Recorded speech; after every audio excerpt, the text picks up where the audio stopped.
You noted the Jets. I mean, I don't know what to say to Jets fans at this point in time. You'd have a better sense of this having been from a Jets family.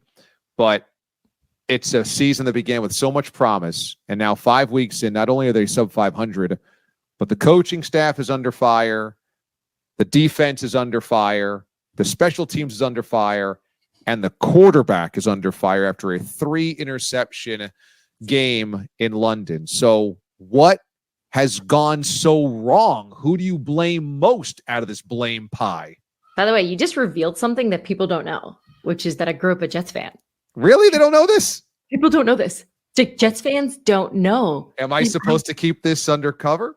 I don't know. I think we're past that at this point in terms of like, I mean, I obviously don't have rooting interest in any team anymore. I love the teams that give me info. No, I'm just kidding. Kind of. But I don't know. You can't remove what you grew up rooting for. It's not like I can still be a journalist and try to be objective, but I like when they do well. And I think the Jets fan base thinks I live for them to be in this place of horror. And that's not at all. And I can never respond. I want to tell them like, hey, you don't know me, but my whole family are these big Jets fans, you know. But look, I think they're at a point right now where they are all in, right? Hence the reason why they're trying to trade for Davante Adams. That's on the table. They've been in discussions with the Raiders for over a week now. They want to give Aaron Rodgers every single item he needs to have success. And you ask the question of what is wrong. You asked me that same question when I was on your show a year ago, and nothing has really changed, you know, because nothing has changed with the Jets. Their roster just got a little bit better from last year. And Aaron Rodgers is healthy, semi-healthy now, right? Because now he's dealing with this ankle situation and he's getting banged up out there because there have been some offensive line issues and some decisions made by him. Just it's football, it happens. But, you know, there were moments in the game in London where, look, first of all, let's just give him credit for getting back in that game. I thought this thing was over. I was like, oh my gosh, Robert Saleh is not going to be allowed back on this plane. Like there's no way, it's done. So the fact that they had that fight to get back in there and try to sort it out because they're just purely naturally talented.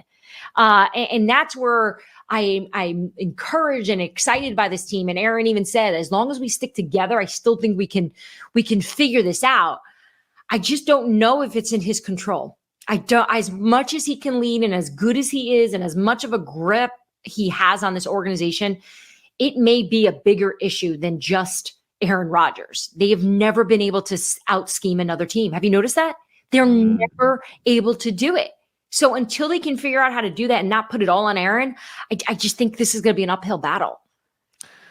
So with Davante Adams, I mean, do you think that it's more likely than not he does end up with the Jets, or is there somebody else that could swoop in and grab him? The Saints are in. The Saints are definitely in. The Steelers are in. You know, as you know, there. You know, he doesn't have a no trade clause, so it's not like he has his choice. He just has his own preferences, and we've known for over a year now that Aaron Rodgers wants Davante Adams. There is on his original list of players that he wanted to join him. So it makes all the sense in the world. I know why Aaron Rodgers wants him. I know why Davante Adams wants to play with Aaron. They've had something great. It's apparent he doesn't have a lot of trust with his receivers besides Allen Lazard. And even that, you know, I could see Adams stepping in here and Rodgers being like, oh my God, thank God. Like this is a guy I know I can depend on. But if a team gives the Raiders a better offer, Mark Davis is not going to go, well, Davante loves Aaron. Let's take something bad for our organization to make him happy. No, they don't care. They're going to take the best deal on the table. So we'll see. And look, you got those teams like Buffalo, Kansas City. They're lurking. They don't want to pay that type of draft compensation. They certainly don't want to pay that contract. But you never know. They're hoping this is a slow burnout. They're hoping the Jets come back from London and maybe Woody doesn't sign off on this because he doesn't want to pay, because he doesn't think that that's going to be enough, or he doesn't think that's the answer. You got to figure Joe Douglas is probably pushing every chip in going, we need to bring this guy because he doesn't have a lot of time left. He's got to make this work. They've got to get to the Super Bowl. Robert Saleh, I'm sure, is like, whatever you need. So we'll see if they can land it. We've been told, when I say we, I just feel like everyone's reporting at this point, that this thing could heat up when they get back from London, which they got on a plane right after they lost, whereas Minnesota stayed, which I'm sure they're having a nice little party there, enjoying going 5-0. Incredible.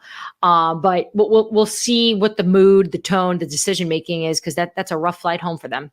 Is the sticking point on trading for Davante Adams for GMs or owners, is it the draft compensation that it would command, or is it the money that he would have to be paid out? Because he makes almost $1 million per game check, right? Yeah, it's the money, right? So it's about $13.5 million that they'd have to take over. And it'll get a little bit less as we continue to go, which is why a lot of teams are hoping this drags out, because then they don't have to pay that much. And then they're like, oh, I'll hop in. Let's ruin this, mess it up. So we'll see how they sort that out. But, most teams, this is a 1-year rental. This is a 1-year rent. This is it. This is for this year, because it gets too expensive for a team to keep him on past this year. I know Davante has some concerns too about that. He doesn't really want this to be a 1-year situation. So we'll kind of see how this shakes out. I think there's going to be a lot of stuff going on over the next few days.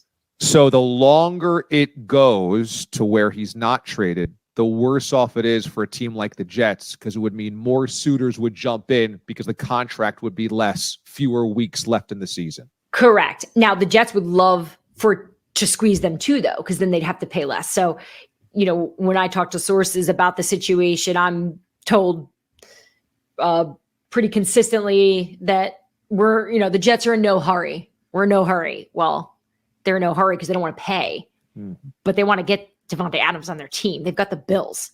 The Bills are going to be trying to bounce back here after getting beat, after losing 2 in a row and losing to the Houston Texans. So